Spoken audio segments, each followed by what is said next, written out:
Hello दोस्तों, स्वागत है आपका हमारे YouTube चैनल ऐसा भी हिंदी स्टोरी में हाजिर है। हम आपके लिए एक और न्यू वीडियो के साथ अगर आप हमारे चैनल पे नए हो तो हमारे चैनल को सब्सक्राइब ज़रूर कीजिएगा, क्योंकि हम आपके मनोरंजन के लिए इस चैनल पे नई नई वीडियो लाते रहते हैं। चलिए शुरू करते हैं बिना आपका समय खराब किए। घने जंगल के भीतर एकांत में एक छोटे से शहर में एक लंबे समय से भूली हुई जागीर मौजूद थी, जिसने वर्षों से स्थानीय लोगों की कल्पना को कौतूहल में डाल दिया था। यह एक भूले हुए युग के प्रमाण के रूप में खड़ा है। इसकी एक बार की भव्य वास्तुकला अब जीर्ण शीर्ण हो गई है और लताओं से ढकी हुई है। पीढ़ियों से चली आ रही भयानक कहानियों के साथ जागीर को प्रेतबाधित होने के लिए प्रतिष्ठा मिली थी। एक तूफानी रात, गड़गड़ाहट और बारिश की आवाज के बीच एमिली नाम की एक युवा लेखिका शहर में पहुंची। परित्यक्त जागीर के आकर्षण से आकर्षित होकर उसने इसे अपने अगले उपन्यास के लिए प्रेरणा खोजने के लिए एक आदर्श स्थान के रूप में देखा। एक रोमांचक कहानी जो पाठकों को मंत्रमुग्ध कर देगी। अफवाहों से अप्रभावित और भूतिया घटना के पीछे की सच्चाई को उजागर करने के दृढ़ संकल्प के साथ एमिली ने जागीर को अपना अस्थायी घर बनाने का फैसला किया। जैसे ही वह जागीर के भव्य प्रवेश द्वार के पास पहुंची, जंग लगे गेट की चरमराहट पूरी रात गूंजती रही। नम धरती और सड़न की गंध हवा में उड़ गई, जिससे माहौल और भी डरावना हो। उसने सावधानी से प्रवेश किया। उसके कदमों की आवाज भव्य फॉयर में गूंज रही। हवेली अंधेरे में डूबी थी। केवल कभी कभार बिजली की चमक से अनंत लेकिन फीका वॉलपेपर रोशन हो रहा था। एमिली की जिज्ञासा ने उसे जागने की और गहराई तक ले। उसने खस्ता हाल कमरों का पता, जिनमें से प्रत्येक भूली हुई व्यवस्था की कहानी, धूल से सना हुआ फर्नीचर देते हुए सौंदर्य के मूल प्रवाह को। गलियारे अंतहीन रूप से फैले हुए, उनके अंधेरे में छुपे रहस्य उजागर होने का इंतजार कर रहे थे। जैसे ही वह सीढ़ियां चढ़ी, फर्श के बोर्ड उसके वजन के नीचे चरमराने लगे, जिससे सस्पेंस और बढ़ गया। एक कमरे में एक टूटे हुए दर्पण में एमिली की विकृत छवि प्रतिबिंबित हो रही थी, जिससे माहौल में अशांति थी। वह इस एहसास से उबर नहीं पा रही थी कि अनदेखी आंखें उसके हर हरकत पर नजर आ रही थी। ऐसा लग रहा था कि उसकी सांसें गंदे हॉलवे से गुजर रही थीं, उसकी इंद्रियों को चिढ़ा रही थीं और पूर्वाभास की भावना पैदा कर रही थी। सर्द माहौल के बावजूद एमिली को जागीर के भूतिया आकर्षण में एक अजीब आकर्षण मिला। रहस्यमय ऊर्जा ने उसकी कल्पना को ऊर्जा दी, सत्य को उजागर करने की इच्छा जगाई।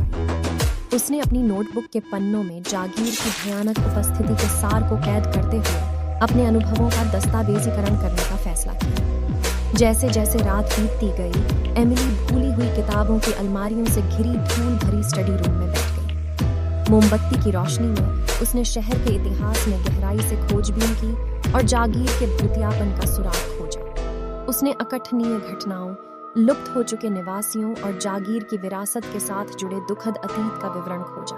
प्रत्येक रहस्योद्घाटन के साथ एमिली का दृढ़ संकल्प मजबूत होता गया। वह जानती थी कि जागीर में उसका रहना सामान्य नहीं होगा। छाया में यात्रा के लिए मंच तैयार किया गया था, जहां जीवित और मृत के बीच का पर्दा पतला हो गया था। उसे नहीं पता था कि उसकी उपस्थिति ने सुप्त आत्माओं को जगा दिया है और उसकी जांच उसे अज्ञात के साथ एक भयानक टकराव में ले जाएगी।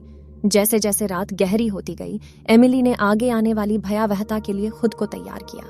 हाथ में एक टिमटिमाती मोमबत्ती लेकर वह जागीर में आगे बढ़ी, उन रहस्यों को उजागर करने के लिए दृढ़ संकल्पित थी जिन्होंने पीढ़ियों से शहर को परेशान किया था। मंच एक अशुभ मुठभेड़ के लिए तैयार किया गया था, जहां वास्तविकता अलौकिक के साथ धुंधली हो जाएगी और अकल्पनीय आतंक के सामने एमिली के साहस की परीक्षा होगी। जैसे ही एमिली ने परित्यक्त जागीर की खोज जारी रखी, अजीब घटनाएं सामने आने लगीं, जिससे वातावरण में व्याप्त बेचैनी की भावना तीव्र हो गई। बमुश्किल सुनाई देने वाली फुसफुसाहटें हॉलवे में गूंजती थीं, मानो किसी अदृश्य हवा से चली आ रही हों। परछाइयां दीवारों पर नृत्य कर रही थीं, लंबी और टेढ़ी मेढ़ी भयानक आकृतियां बना रही थीं, जो हर कोने से उसे चिढ़ाती हुई प्रतीत हो रही थीं। हर रात जब एमिली अपने कमरे में जाती थी, तो उसे हवा में एक डरावनी धुन बहती हुई सुनाई देती थी। फीकी आवाज, अलौकिक और दुखी, ने एक उदास धुन गाई जिसने उसकी रीढ़ को झकझोर कर रख दिया। यह जागीर के भीतर से निकलता हुआ प्रतीत हो रहा था। मानो कोई फंसी हुई आत्मा अपने शोकपूर्ण गीत के माध्यम से सांत्वना चाहती है। एमिली की रातें बेचैन करने वाली हो गई, ज्वलंत दुस्वप्न और लगातार देखे जाने की भावना से त्रस्त। ठंडी हवाएं उसकी त्वचा से टकराईं, जिससे हड्डी तक ठंडक पहुंची। वस्तुएं बेवजह अपनी मूल स्थिति से हट जाएंगी, जैसे कि अदृश्य हाथ उनके साथ खिलवाड़ कर रहे हैं। जागीर एक ऐसी ऊर्जा से स्पंदित होती दिख रही थी जिसे वह नजरअंदाज नहीं कर सकती। अपनी अतृप्त जिज्ञासा और जागीर में छिपे रहस्य को सुलझाने की आवश्यकता से प्रेरित होकर एमिली ने इसके इतिहास में और गहराई से प्रवेश किया। उसने स्थानीय नगरवासियों की खोज की, उनकी फुसफुसाती कहानियों और किंवदंतियों को सुना। कहानियां एक त्रासदी की बात करती थीं, एक विश्वासघात जो जागीर की दीवारों के भीतर हुआ था, जिससे एक अभिशाप पैदा हुआ जिसने दिवंगत लोगों की आत्माओं को बांध दिया। एमिली ने जितना अधिक खोजा, यह उतना ही स्पष्ट होता गया कि एक भयावह उपस्थिति ने जागीर पर कब्जा कर लिया था। उसने जो इतिहास उजागर किया, उसमें प्रतिशोध की चाह रखने वाली एक द्वेषपूर्ण भावना का संकेत मिलता है, जिसका अलौकिक रूप छाया में छिपा हुआ है। ये स्पष्ट हो गया कि इस इकाई में प्रतिशोध की कभी न मिटने वाली भूख है, जो इसके रास्ते में आने का साहस करने वालों में पैदा हुए भय से शक्ति प्राप्त करती है। रात दर रात टिमटिमाती मोमबत्ती की रोशनी से निर्देशित होकर एमिली ने जागीर की गहराइयों का साहस किया। भयावह धुनें तेज हो गईं, जिससे वह घुमावदार गलियारों और छिपे हुए कक्षों से होकर गुजरी। फुसफुसाहटें हर कदम पर उसका पीछा कर रही थीं, उनकी आवाजें पीड़ा और निराशा से भरी थीं। उसने महसूस किया कि उसकी घुसपैठ से क्रोधित आत्मा साहसी होती जा रही थी, उसकी उपस्थिति और अधिक स्पष्ट होती जा रही थी। दीवारें स्वयं एक भयावह ऊर्जा से स्पंदित प्रतीत हो रही थीं, मानो उनमें पिछले अत्याचारों की यादें संजोई हुई हों। सच्चाई को उजागर करने के एमिली के दृढ़ संकल्प ने उसके डर को दूर कर दिया, और वह आगे बढ़ी और द्वेषपूर्ण ताकत का डटकर मुकाबला करने का दृढ़ निश्चय किया। हर मुठभेड़ के साथ जीवित और मृत के बीच की सीमाएं धुंधली हो गईं। एमिली ने खुद को एक अनदेखी दुनिया के शिखर पर पाया, जहां भौतिक और ईथर के बीच का पर्दा पतला हो गया था। जागीर को डराने वाली उपस्थिति ने उसके वास्तविक रूप की झलक दिखाई, पीड़ा और क्रोध की एक विकृत छवि जिसने उसे अंदर तक झकझोर कर रख दिया।